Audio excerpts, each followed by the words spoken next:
Welcome to Prism Technologies. I am Venkat. This is part 104 of ASP.NET video series.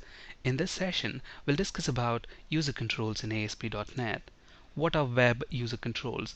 Web user controls combine one or more server or HTML controls on a web user control page, which can in turn be used on a web form as a single control. If this definition is a little vague at the moment, don't worry, it'll be much clearer in the next 10 minutes. Let's say, for example, I want to capture some dates from the end user on a web form. Obviously, to do that, we need a text box control, an image button, and a calendar control. So when the user clicks on this image that you can see here, the calendar becomes visible. And then from the calendar, as soon as the user selects a date, that selected date will be populated in the text box and the calendar control will become invisible. This is the most common way to capture dates from the end user. In fact, we have discussed about this in part 32 of this ASP.NET video series when we were discussing about calendar control. And obviously, to achieve this functionality, considerable amount of code need to be written in the web form. Let's quickly review that code. So let's flip to Visual Studio. So here on this web form 1, you can see that I have a text box control, an image button. The image for the image button is actually coming from this images folder. So I have this calendar.png. That's what we have set as the image for that image button, and then the calendar control itself. Okay, so if you look at the code, as soon as the web form loads up, we don't want the calendar to be visible. So let me run this quickly. So when I run this, the calendar will not be visible to the end user, which means the calendar should be hidden. So if it's the page load, if it's not the post back, in the sense if it's the initial get request of the web form, hide the calendar1.visible is equal to false. But then when I click the image button, look at that. When I click that button, the calendar becomes visible. If I click that again, what's happening? The calendar becomes invisible. So basically, the click on this image button should toggle the visibility of the calendar control, meaning if the calendar is visible, make it invisible. If it is invisible, make it visible. Okay, so that's what the click event of this image button control should do, and that's what we are doing here. So image button click, what are we doing? If calendar1.visible, then turn the visibility to false, else turn the visibility to true. Okay, and on the other hand, look at this. I select the calendar, the calendar is visible right now.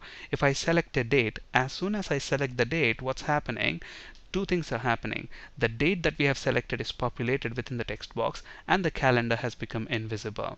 Okay, so that has to happen within the selection changed event of the calendar control. So whenever a selection of date changes in the calendar control, two things must happen. First thing, take the selected date from the calendar, and look at this, selected date will actually return a date and time. So we are converting that to a short date string and then setting that as the text for the text box control that we have on this web form.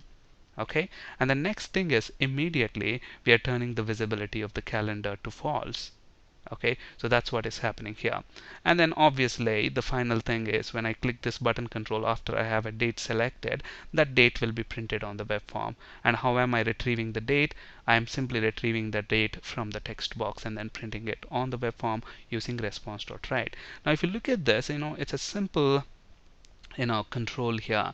To select the dates, I'm using three controls here: the calendar, text box, and that image button. Okay, and there is considerable amount of code as well here, around 10 lines of code. Okay, now let's say in my project there is a need to capture different dates. For example, on different web forms, I'm capturing different types of dates like start date, date of birth, registration date, etc. Now wherever I want to capture these dates, on each and every web form, I will have to repeat this HTML markup and code. Okay, now instead of doing that, we can actually encapsulate everything into a single web user control, which in turn can be used on multiple web forms. Okay, this way we are actually reusing the same code, which saves a lot of time in terms of development and testing. So in short, we can say that user controls increase reusability of code, implement encapsulation, because we are actually encapsulating all these three controls into one control. And not only that, we are going to hide all of this code that you see here within that user control implementation. So user controls are actually a way of implementing encapsulation. And this is definitely going to reduce a lot of development and maintenance time, because though you copy and paste this code on multiple web forms, to make sure that this code works in line with the other controls and other pieces of code that we have on multiple web forms correctly, we need to test that as well. Not only development, we also need to test that.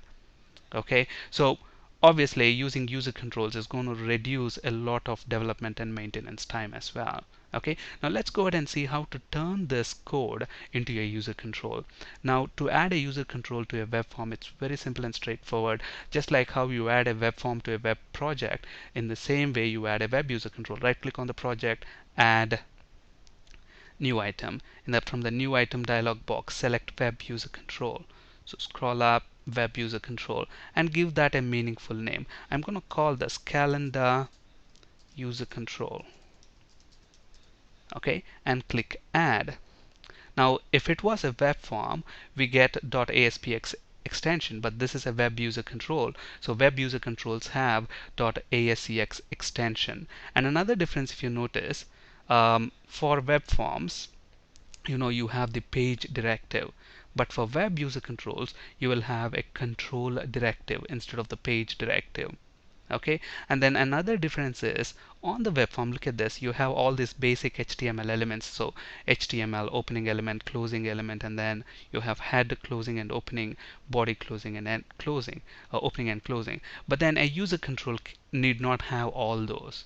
Okay, because a user control will be used on a web form, and a web form already has that HTML head and body, so there's no need or reason why a user control should have them again. That's why you simply will have the markup for your controls that are going to be part of this user control.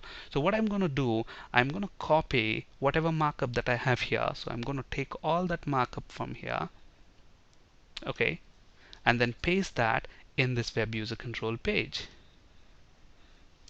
Okay, so that gives us the UI.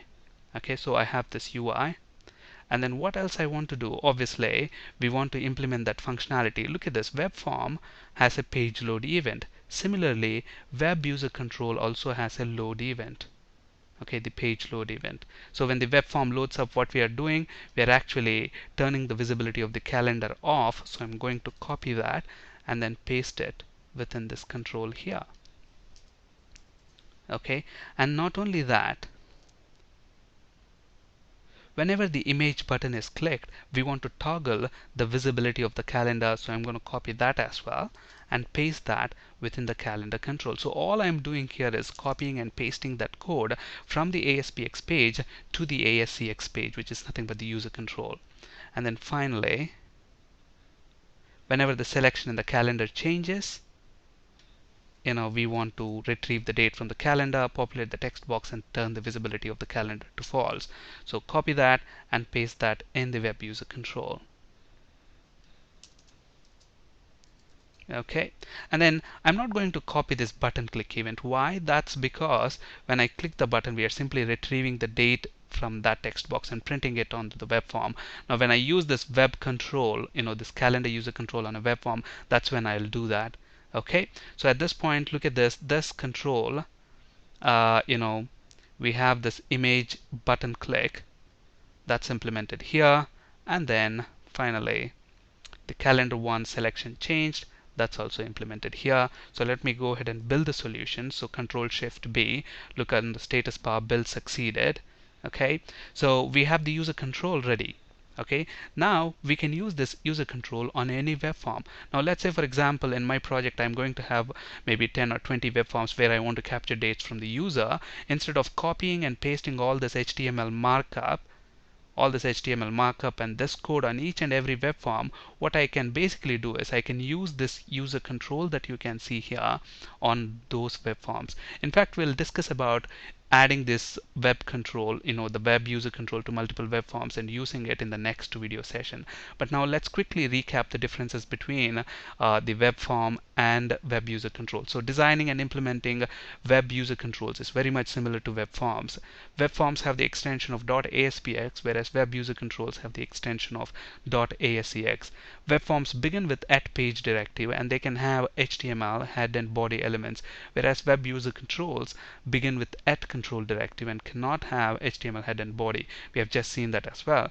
Just like web forms, user controls also have code behind files. So web forms have webform1.aspx.cs, whereas web user controls have .ascx.css, their code behind files. So in this video we discussed about creating user controls. In the next video session we'll actually see using this calendar user control that we have just created on a web form. Okay. On the slide you can find resources for ASP.NET, C# and SQL Server interview questions. That's it for today. Thank you for listening. Have a great day.